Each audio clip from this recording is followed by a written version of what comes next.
आज हम करेंगे एक्सरसाइज 1.2। हमने पिछली वीडियो में एक्सरसाइज 1.1 की थी। आज हम 1.2 करेंगे। उसका फर्स्ट क्वेश्चन इज़ कि √5 को इरेशनल प्रूफ करना है। √5 हमें पता है कि वो एक इरेशनल नंबर है क्योंकि इसका डेसिमल एक्सपेंशन नॉन टर्मिनेटिंग आएगा प्लस नॉन रिपीटिंग आएगा, बट हमें इसको प्रूफ करना है तो आपको मान के चलना पड़ेगा कि वो एक रैशनल नंबर है। अगर वो एक रैशनल नंबर है उसको a बाई बी की फॉर्म में लिख सकते हैं। a और b क्या है, को प्राइम नंबर है, और v जो है it is not equals to zero, वो ज़ीरो के इक्वल नहीं है, ऐसे लिख सकते हो v is not equals to zero. ठीक है, अब देखो जब मैं b को इस तरफ लेके जाऊंगी, यहाँ पे डिवाइड है, यहाँ पे हो जाएगा ये मल्टीप्लाई। तो कैसे करोगे आप, तो देखो b ऊपर चला जाएगा तो ये मल्टीप्लाई में हो जाएगा। ये है आपका 5, ये b ऊपर गया तो ये मल्टीप्लाई में होगा which is equals to a। Clear है। अब आपने स्क्वायरिंग करनी है दोनों साइड्स पर। स्क्वायरिंग बोथ दी साइड्स, दोनों ही तरफ हम स्क्वायरिंग करेंगे। तो स्क्वायरिंग कैसे करोगे, b√5 का square is equals to a square. ठीक है, अब कैसे होगा, देखो b स्क्वायर है, ये रूट से रूट कैंसिल, तो ये आ जाएगा 5 which is equals to a square. आप इसको लिख सकते हो कि 5b square is equals to a square. ठीक है, अब इसका मतलब क्या है कि a जो है ना, a square is divisible by 5।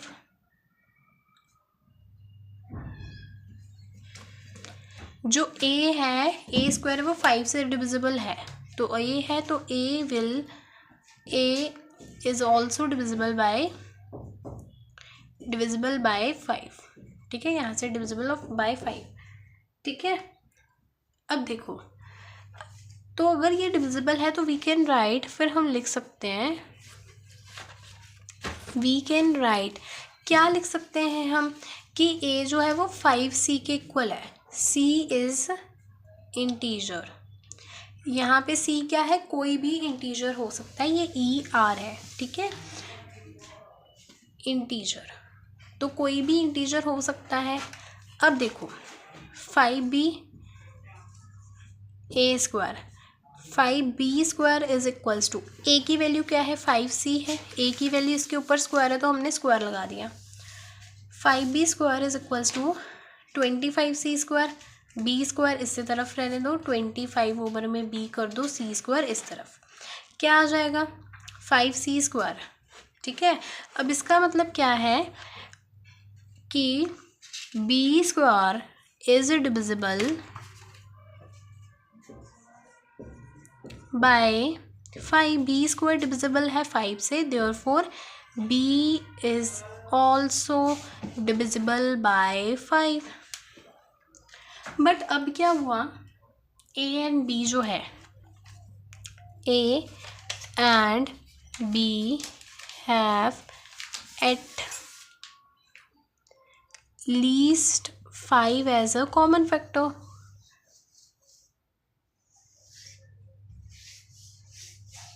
अब पर हमने तो माना है ना, but this contradicts that A and B are coprime. अब देखो हमने ये बोला है स्टार्टिंग में कि A and B coprime है, बट हम तो कह रहे हैं कि इनके पास एटलीस्ट 5 कॉमन फैक्टर है, 5 कॉमन इसका फैक्टर है। तो फिर ये तो हमारा जो फैक्ट है जो हमने माना था वो गलत हो गया। तो ये कॉन्ट्रडिक्शन क्यों हुई है, क्यों ये कॉन्ट्रडिक्शन हुई है, सो this contradiction has arise, this contradiction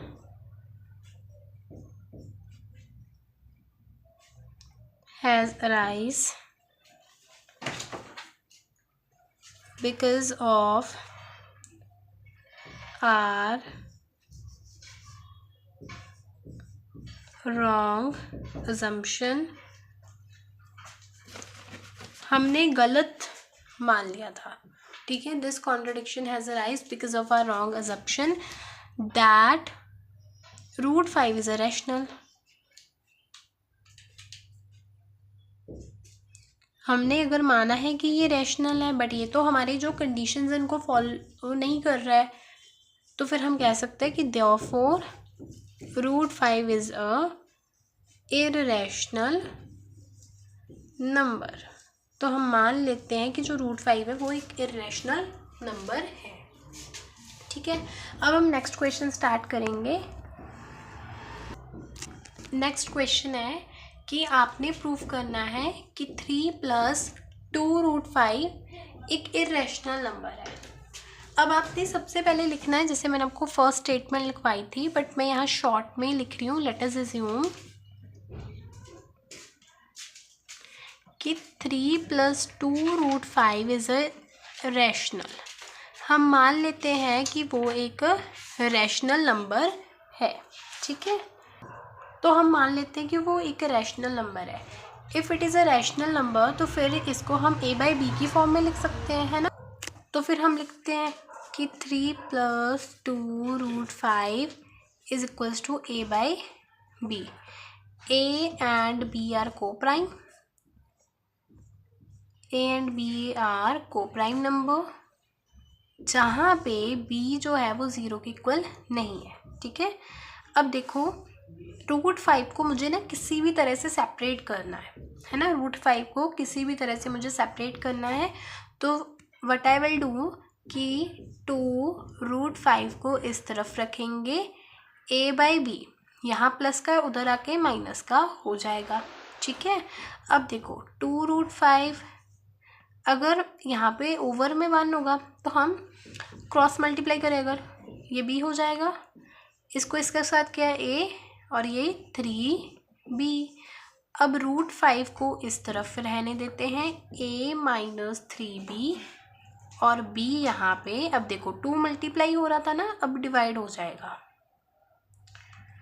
इतनी बात क्लियर है। ये क्वेश्चंस इजी हैं एज कम्पेयर टू जो आपके सिंगल वाले होते हैं। अब क्या लिखना है, देखो a और b इंटीजर्स हैं, इतनी बात पता है। a and b are integers, a and b integers हैं। अगर वो इंटीजर्स हैं therefore a - 3b two b is a rational number. तो वो एक क्या है, रैशनल नंबर है। बट हमें ये बात पता है कि root 5 is a irrational number.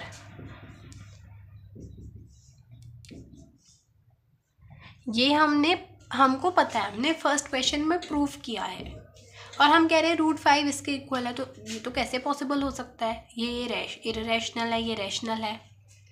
तो फिर हम लिख सकते हैं कि this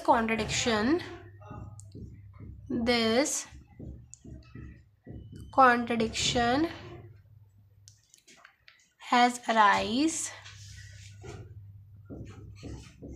because of our wrong assumption। हमने गलत मान लिया होगा that 3 + 2 root 5 is a rational number।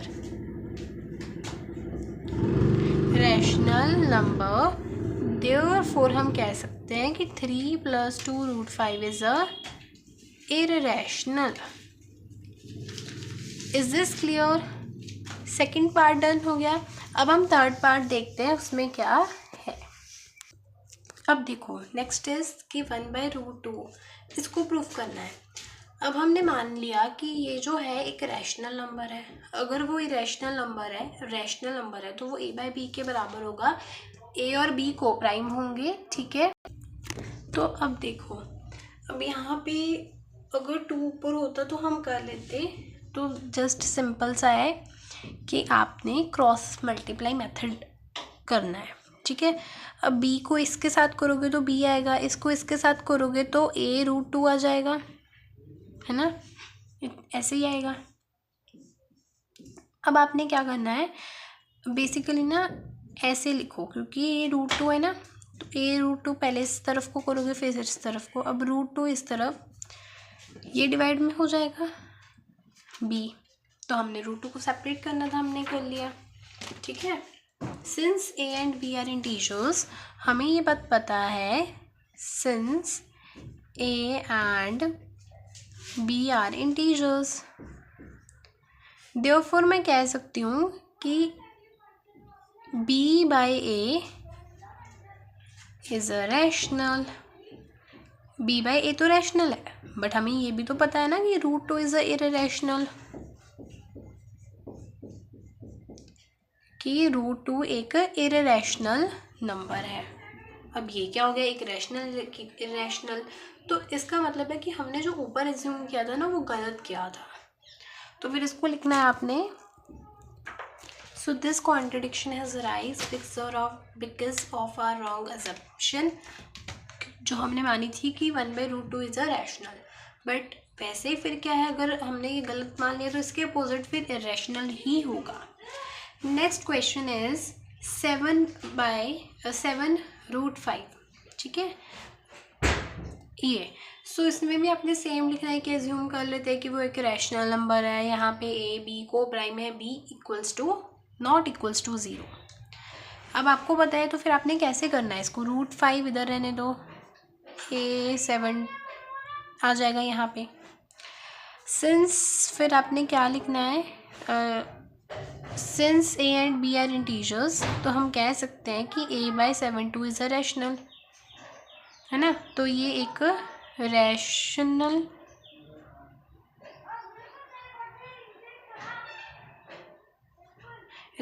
Number है, बट √5 तो हमें पता है कि वो एक रैशनल नंबर है। तो ये कॉन्ट्रडिक्शन क्यों राइज हुई, क्योंकि हमने गलत एज्यूम किया था कि ये एक रैशनल नंबर है, देयरफॉर वो एक इररेशनल नंबर ही होगा।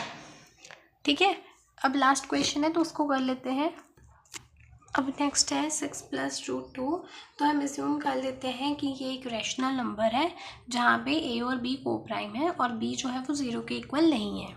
ठीक है, अब √2 है, आपको पता है कि √2 इस तरफ a/b, ये 6 है, अब ये प्लस है, इधर आके ये माइनस हो जाएगा। √2 विल बी इक्वल टू, अब यहाँ पे 1 है ना, क्रॉस मल्टीप्लाई यहाँ पे b हो जाएगा, यहाँ पे a - 6b। ठीक है, तो आपने क्या लिखना है कि a and b are integers, a और b तो इंटीजर्स है, फिर इसका मतलब क्या है कि a/-6b/b is a rational number, ये एक रैशनल नंबर है। बट हमें ये पता है कि √2 इज़ अ इररेशनल, ये भी हम जानते हैं। सो आपने क्या लिखना है फिर, this contradiction has arise because of our wrong assumption that 6 + √2 is a rational number, therefore 6 + √2 एक इररेशनल नंबर है। तो इसी के साथ आपकी 1.1 भी हमने प्रीवियस वीडियो में कर ली थी, 1.2 भी हो गई है। अगर आपको प्रीवियस वीडियो का लिंक चाहिए तो डिस्क्रिप्शन में, अदरवाइज वीडियो के लास्ट में मिल जाएगा। Thanks for watching.